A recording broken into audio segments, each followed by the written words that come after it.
This is the new Toyota 4Runner. We've waited 15 years for this car, and Toyota did exactly what you think they would. They took the Tacoma's frame and they put an SUV body on it.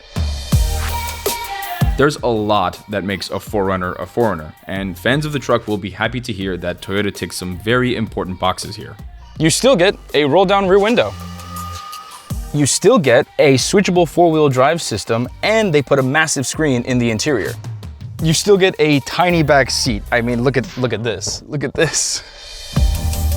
But that's where the familiarity ends, and hardcore fans might not be so happy with the fact that their beloved V6 is no longer here. You probably expected that we were going to lose the V6, and you were right. But let's be honest for a second. That old V6 was ages old, and despite being super reliable, returned terrible fuel economy, and it made awful power for 2024. The new 4Runner uses a pair of turbocharged 2.4-liter four-cylinder engines. And the more powerful one is linked to a hybrid system. Stop me if you've heard this before. It's exactly the same setup as you're going to get in the new Tacoma. Video editor, do your thing.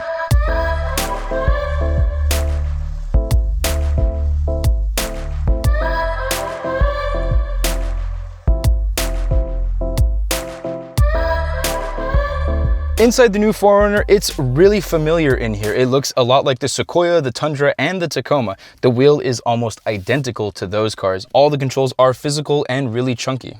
You still get the massive display in the center stack here. Even though we wanted to show you that display, every time we tried to turn on the car, it wouldn't stop screaming at us. It is a pre-production model after all.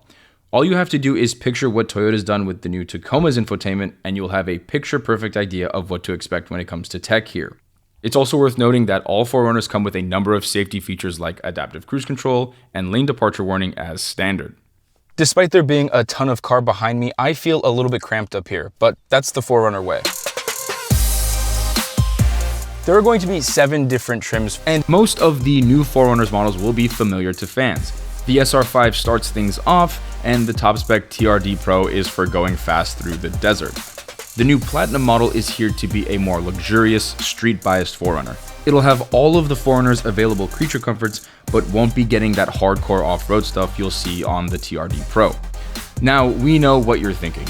Luxury and 4Runner go together about as well as oil and water, but the new Trail Hunter model nails the brief perfectly. Just like in the Tacoma, the Trail Hunter is for, well, exactly what it says. Picture yourself going slowly over craggy rocks and then pitching a tent at your destination once your day of hardcore exploring is all done. It comes with neat additions like specifically tuned Old Man Emu dampers, a snorkel intake, and 33-inch tires as standard. This is the TRD Pro model. In the TRD Pro, you get a lot of off-road software. There are a ton of drive modes just down here for rocks or sand or mud or snow or whatever you might run into. In the back seat, it's pretty Spartan. You get your 2 air vents, you get your 2 USB-Cs and a household outlet, and that's pretty much it.